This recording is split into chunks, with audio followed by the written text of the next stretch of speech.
So now that we pulled our chicken out and it's had time to cool a little bit, we're going to go ahead and shred it. And I love shredded chicken in my tortilla soup because it really gives it a nice flavor, and I don't like big chunks of chicken floating around. So I prefer that. But if you like chunks of chicken, by all means, do that as well. This does take a little bit more work and more time, so that's kind of the other downfall to that.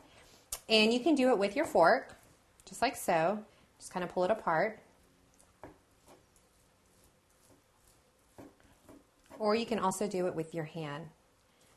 Whatever works for you. All right, that looks great. So it's also a great way to use up leftover chicken.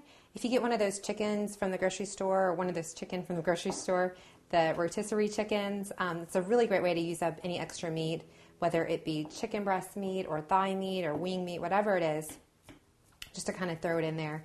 And again, if you're vegetarian, option would be just to leave out the chicken.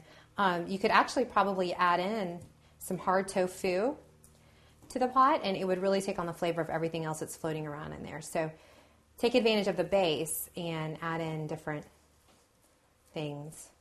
So we're almost done with shredding our chicken.